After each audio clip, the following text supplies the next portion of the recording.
Hello, my name is Father Gregory Pine, and I'm a Dominican friar of the province of St. Joseph, and this is Pints with Aquinas. In this video, we're just going to talk a little bit about mortal sin, specifically from the vantage of, like, how do you know if you've committed a mortal sin? Maybe it's just tough to determine because, fine shades, and is there a threshold over which I traversed, and how do I make all of these difficult moral judgments? All good questions. I don't know that we're going to solve all of them in the course of this short video, but we can at least furnish you with some principles to live your moral life more excellently in a way that gives rise to greater holiness. So that is what we're going to attempt. So let's do it. All right, so the question which informs this particular video reads thus. A lot of times, my stream of conscience turns sexual, and I don't know when it becomes mortally sinful to subconsciously think these thoughts. Any advice? Yes, I get confused sometimes. Stream of conscience, stream of consciousness, whatever. So my thought stream gets hung up on sexual things, and I don't know if I've committed a mortal sin. Great question. Maybe certain people don't struggle with this particular temptation. Maybe for them it's anger. Maybe for them it's like excessively anxious rumination on whatever. But at a certain point, you might pose to yourself the question, has this become sinful? Or if sinful, has this become gravely such? So when you're trying to make that out, or trying to sort that out, for a mortal sin, there have to be three component parts. So first, it has to be grave matter. So that means it has to be a pretty big ticket item. And usually, the list that we point to is the 10 Commandments. In the Old Covenant, transgression against one of these commandments would have incurred the penalty of death. So they were fatal. They were mortal. And in the New Covenant, right? So in this new time, wherein the grace of the Holy Spirit is given to us, we think about them as fatal or as mortal, albeit in a different way. So whereas formerly you would have perished in losing your natural life, now you perish in losing your supernatural life, which is to say the mortal sin actually strips you of the life of grace.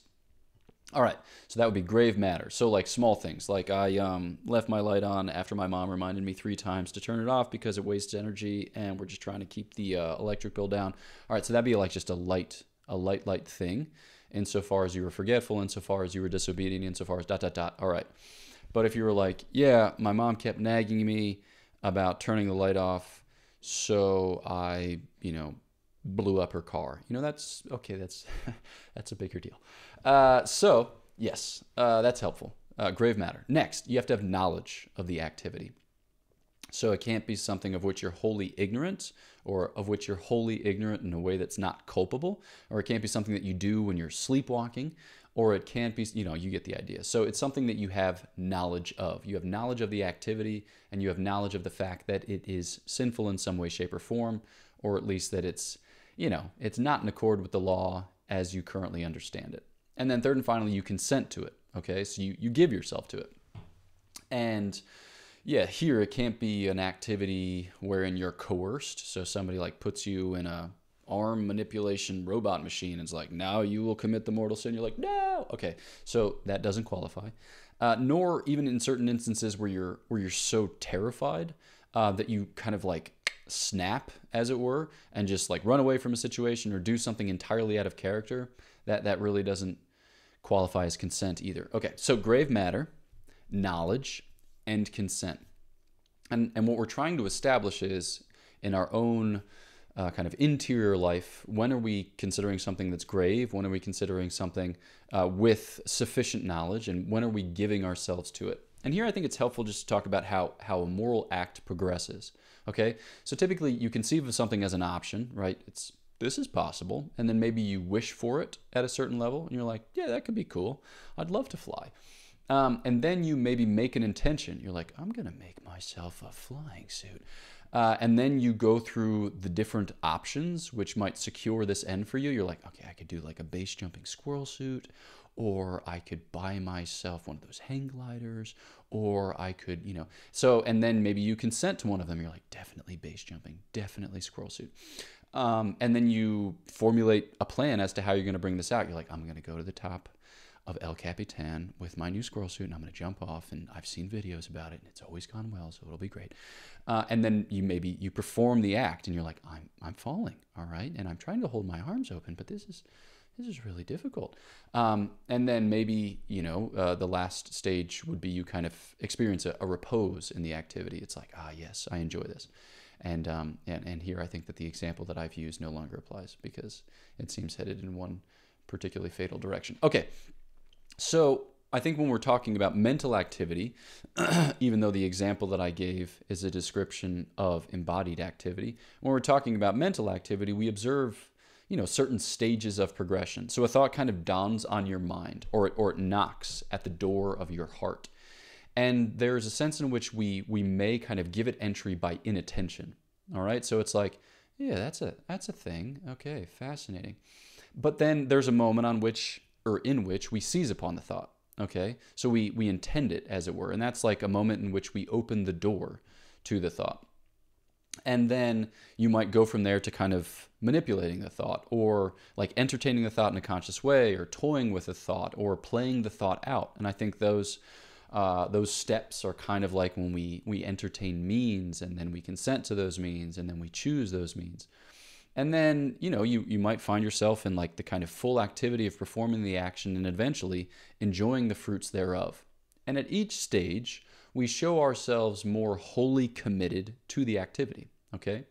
So there's a kind of commitment of thought and a kind of commitment of love. So it's something that we know and it's something that we choose.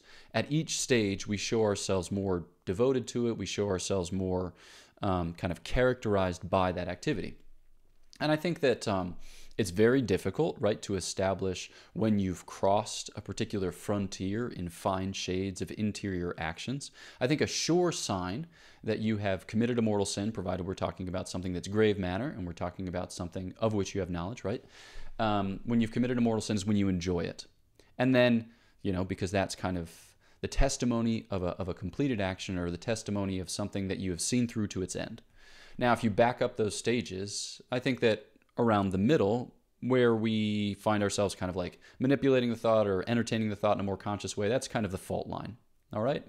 And there's no point at which we can, we're not going to be able to make a moral determination like, if you have thought about it for between 4 and 5 seconds, you're in the clear, but more than 5 seconds, you are not, because it's just so hard to say. Not just in the mere matter of like, how do you establish that type of thing, but also in the sense that we might be talking about an act that's more or less grave, and we might be talking about it in a circumstance which is more or less trying, and as a result of which it's going to each demand its proper consideration. So then what do we do?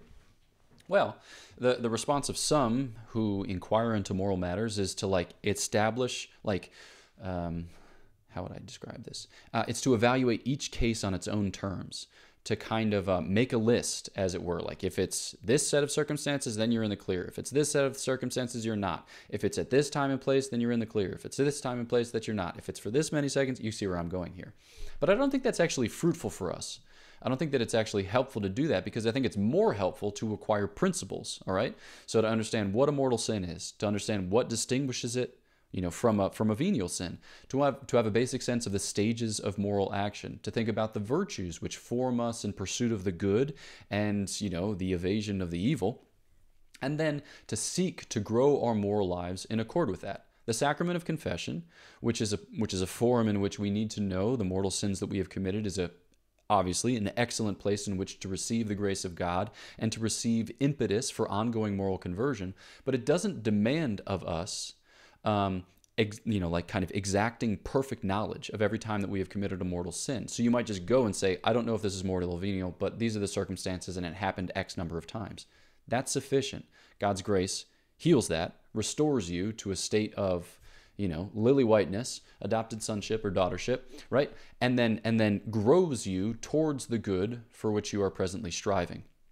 So I would say, don't get too terribly hung up on evaluating fine shades of moral culpability or moral fault, but choose instead to interiorize principles which equip you to live your moral life in a way that's exemplary, in a way that's excellent, and in a way that kind of leaves those types of considerations behind. Now, does that might mean that we become sloppy? in our moral lives and be like, probably fine. Probably. No. I'm not encouraging that. I'm not encouraging laxism. By the same token, I'm not encouraging rigorism. But what I am encouraging is a kind of approach to the moral life which is prudent, which is wise, which dwells not overly much on the sinful things, making of those sinful things the primary focus in his or her moral life, but which dwells rather on God, who is capable of ridding our lives of those sinful things and setting our thoughts on things which are above, things which are infinitely more worthy of our consideration. So, yeah, I would say that in the moral life, it's more fruitful to think about crowding sin out than it is to think about rooting sin out. Because if we try to root it out, we'll always come up exhausted. But if we try to crowd it out, which is to say, if we try to cultivate a relationship with our Lord, which becomes more and more consuming, more and more defining of who we are and what we love, then I think that we'll, kind of wake up many months hence and come to discover that the things which formerly plagued us no longer do, because God has grown us beyond them, because he has taken us by the hand and led us further up and further into the divine life which he seeks so ardently to share with us. So that's not to dismiss the question, but that's just to frame the question in the way in which I think it's most fruitfully considered, most fruitfully entertained. And that, my friends, is all that I intended to say in this video. So if you haven't yet, please do subscribe to Pints with Aquinas, click the bell, and get updates on cool things that happen. And then if you haven't yet, please do check out Godsplaining, which is a podcast of the Dominican Friars of the Province of St. Joseph, to which I contribute. You can find it on YouTube or on any podcast app. 30-minute conversations every Thursday about all things Catholic, trying to cast a contemplative gaze onto our busy, distracted, kind of wild lives. And then some meditations on the scriptures on the weekends during penitential seasons, some guest episodes twice a month, some live streams twice a month. All good things. All good things. All right, so until the next time, my prayers are for you. Please pray for me, and I'll look forward to chatting again on Pints with Aquinas.